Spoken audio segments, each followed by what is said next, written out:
Hello and welcome to एजुटेक। मैं हूं आपका दोस्त मोहित। कैसे हो आप सभी? उम्मीद करता हूं सभी अच्छे होंगे। तो आज आईबीपीएस क्लर्क का एग्जाम था फर्स्ट शिफ्ट का, जो कि खत्म हो चुकी है। तो अभी हम लेके आए हैं आपके सामने जीके के क्वेश्चन जितने भी आए थे। तो चालू करते हैं। Which bank comes under PCA? PCA के अंडर कौन सा बैंक काम करता है, या कौन सा बैंक, लास्ट बैंक कौन सा है जो पीसीए के अंदर रह गया है? ठीक है, तो सेंट्रल बैंक ऑफ इंडिया है, जो कि प्रॉम्प्ट करेक्टिव एक्शन के अंदर आता है, जो कि लास्ट बैंक बचा हुआ है। यानी कि जो भी बैंक इसके अंदर आता है, आरबीआई उसे उसके ऊपर इंस्ट्रक्शन लगाता है या फिर उसे रेगुलेट करता है अपने तरीके से। ठीक है, तो क्वेश्चन नंबर 2 है, full form of USD. USD में की फुल फॉर्म पूछी थी। अब इसमें किस वर्ड की फुल फॉर्म पूछी थी वो नहीं पता है, मैं आपको फुल फॉर्म बता दे रहा हूं, आप अपना क्वेश्चन चेक कर लेना। ठीक है, unstructured supplementary service data, full form क्या है? Unstructured supplementary service data. Question number 3 है, latest blue flag certification beaches in India. तो ब्लू फ्लैग सर्टिफिकेशन मिले हैं इंडिया को बीचेस के, जितने भी हैं मेरे हिसाब से 10 बीचेस हैं टोटल अभी तक जिनको ब्लू फ्लैग सर्टिफिकेशन मिला है, साफ सफाई के आधार पर और खूबसूरती के आधार पर। तो अभी हाल फिलहाल में लेटेस्ट पूछा है, तो हाल फिलहाल में 2 को मिला है, 2 बीचेस हैं। एक है कोवलम इन तमिलनाडु और दूसरा है ईडन बीच इन पुडुचेरी। तो ये 2 बीच हैं जिनको ब्लू फ्लैग सर्टिफिकेशन मिला है। ठीक है, ये कौन देता है? ये डेनमार्क की एक संस्था है, वो देती है। ठीक है, क्वेश्चन नंबर 4 है, पीएम गरीब Kalyan Yojana extended date. PM गरीब कल्याण योजना जो है वो एक्सटेंड कर दी गई है, किस डेट तक कर दी गई है या फिर किस पीरियड तक कर दी गई है वो आपको बताना था। तो अगर पीरियड पूछा गया है तो 3 महीने के लिए, और अगर डेट पूछी गई है तो 31 मार्च 2022, तो टिल मार्च 2022 इसका आंसर है। क्वेश्चन नंबर 5 है, स्पिनी। स्पिनी आपने बहुत बार सुना होगा, या फिर कहीं किसी दोस्त से सुना होगा, या फिर कहीं किसी सोशल नेटवर्किंग साइट पे आपने उसका ऐड आता वो देखा होगा। तो पूछा है कि स्पिनी किस प्रकार का मार्केट प्लेस है। तो स्पिनी जो है वो used car sale and purchase का काम करता है। ठीक है, तो sale and purchase of use car.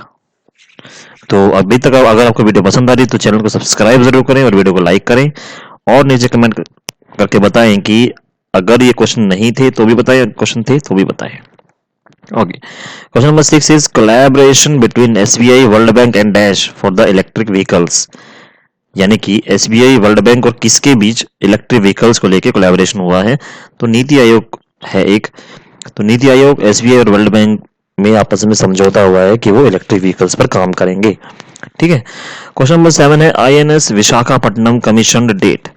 अब मुझे नहीं पता कि कमीशन डेट पूछी गई थी कि क्या था, तो क्योंकि बच्चों ने क्वेश्चन भेजे हैं तो मैं वहीं से आपको बता रहा हूँ क्रॉस वेरीफाई करके। तो आईएनएस विशाखापट्टनम की जो कमीशन डेट है वो है 21 नवंबर 2021। 21 नवंबर 2021 को आईएनएस विशाखापट्टनम में कमीशन हुआ था, जो कि कहां पर है? आंध्र प्रदेश में। ठीक है, क्वेश्चन नंबर 8 है, Paytm payment bank receives status of bank from which act. यानी कि पेटीएम पेमेंट बैंक जो है वो एक बैंक बना है, किस एक्ट के आधार पर उसको आरबीआई ने बैंक बनाया है?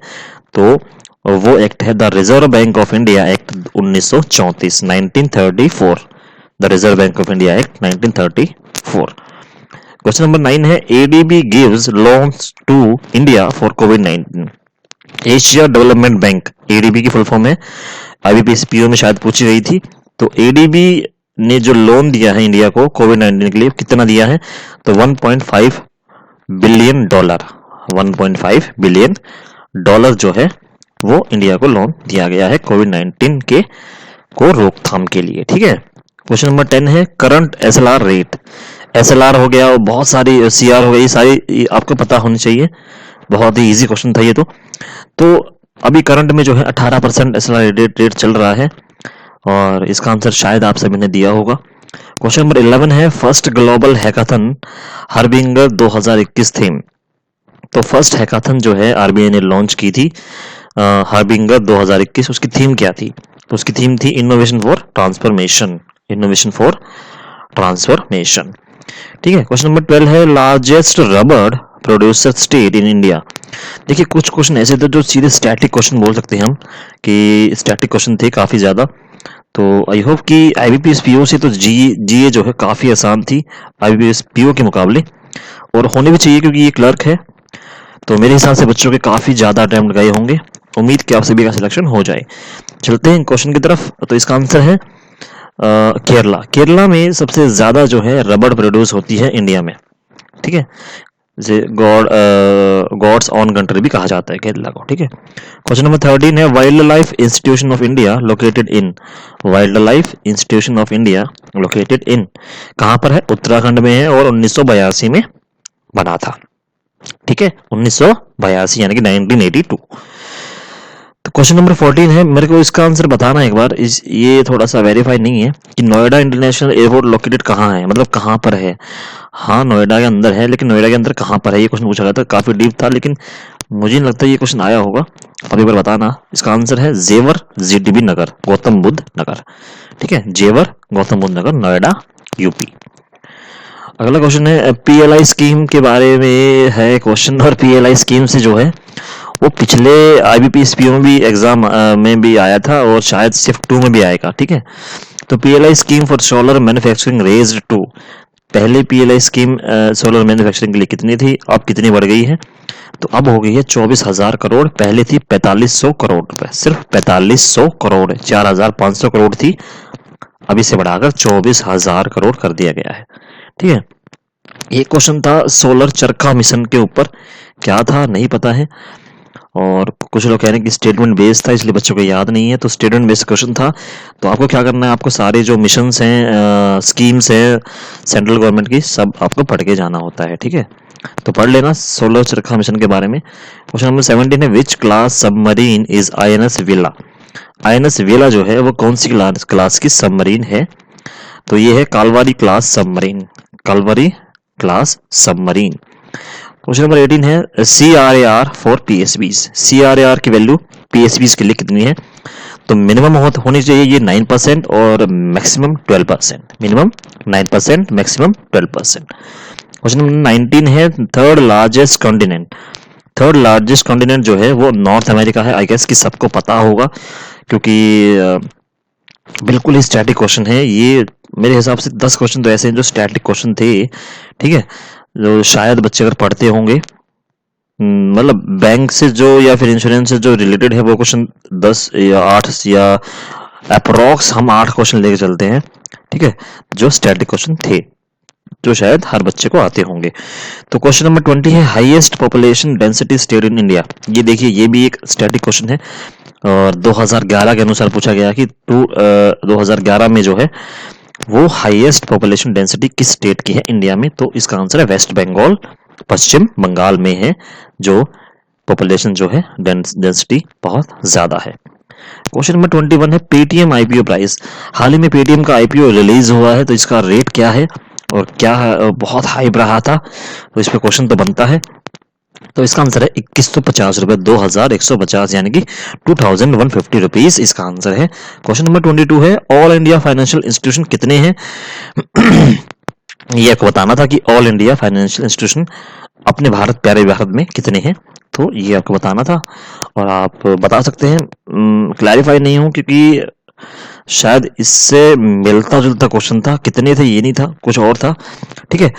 और 23 क्वेश्चन है highest ever quarterly profit organisation India में कौन सी है? मैं इंडिया का बता रहा हूं, अगर वर्ल्ड में पूछी है तो वर्ल्ड में शायद सऊदी अरबिया की अरामको है, अरामको, हाँ अरामको बोल सकते हैं, ठीक है। तो 2018 में सबसे ज्यादा प्रॉफिट था उसका। इंडिया में है टाटा स्टील, ठीक है, इंडिया की टाटा स्टील जो है इंडिया में क्वार्टरली प्रॉफिट सबसे ज्यादा है, हाईएस्ट आज तक का। क्वेश्चन 24 है खुदा बख्श लाइब्रेरी कहां पर है? खुदा बख्श लाइब्रेरी कहां पर है? तो ये है बिहार के पटना में। बिहार बहुत ही प्यारा स्टेट है और उसके शहर पटना में है क्या? खुदा बख्श लाइब्रेरी। क्वेश्चन नंबर 25 है another name of NDB. NDB का दूसरा नाम क्या है? तो इसका आंसर है ब्रिक्स बैंक, ब्रिक्स बैंक या फिर एनडीबी हम बोल सकते हैं। क्वेश्चन नंबर 26 है one question on QR code. QR code के बारे में क्वेश्चन था, तो क्या क्वेश्चन था क्लैरिफाई नहीं हो पा रहा है, तो इसलिए मैंने डाल दिया कि हाँ भाई एक क्वेश्चन था, तो आप जाके क्यूआर कोड के बारे में पढ़ लें। ठीक है, अभी तक वीडियो पसंद आ रही है तो वीडियो को लाइक करें, चैनल को सब्सक्राइब जरूर करें, जिससे मुझे मोटिवेशन मिलता रहे। तो क्वेश्चन नंबर 27 है, आईपीपीबी यानी कि Indian post payment bank ties up with which bank for insurance. Insurance के लिए आईपीपीबी ने किसके साथ टाई अप, किस बैंक के साथ टाई अप किया है इंश्योरेंस के लिए? तो आईपीपीबी जो है वो इंडिया पोस्ट यानी कि अपना भारतीय डाक जो है, डाक सेवा, डाकघर जिसे बोलते हैं, पोस्ट ऑफिस, तो उनका खुद का बैंक है। और उन्होंने जो है इंश्योरेंस के लिए किस बैंक के साथ करार किया है? तो वो बैंक है एचडीएफसी। ठीक है, एचडीएफसी के साथ उन्होंने करार किया है इंश्योरेंस को लेके। क्वेश्चन नंबर 28 है, one question from RBI retail direct. ठीक है, आरबीआई रिटेल डायरेक्ट के ऊपर क्वेश्चन था, स्टेटमेंट बेस था, तो आप इसे जाके पढ़ लें कि आरबीआई रिटेल डायरेक्ट क्या होता है। क्वेश्चन नंबर 29 है, national family health survey. National family health survey के ऊपर एक क्वेश्चन था। क्या क्वेश्चन था आप मेरे को बताना कमेंट बॉक्स में। ठीक है, बहुत सारे क्वेश्चन ऐसे हैं जो क्लैरिफाई नहीं हो पाते हैं, बच्चों को याद नहीं रहते हैं, तो मैं आपको बता देता हूँ कि क्वेश्चन ऐसे ऐसे थे, आप जाके उनके बारे में पढ़ लो। जो मेरे को आंसर मिल रहा है तो मैं आपको आंसर दे रहा हूँ। ठीक है, क्वेश्चन नंबर 30 है, ईएसजी की फुल फॉर्म क्या थी? तो ये मैं आपको आंसर बता रहा हूँ कि environmental, social and governance risk. Environmental, social and governance risk जो है इसकी फुल फॉर्म थी। शायद इसमें एस की वैल्यू पूछी थी, या फिर जी की पूछी होगी, या फिर ए की पूछी होगी, तो आपका जो क्वेश्चन था उस हिसाब से आप कर सकते हैं।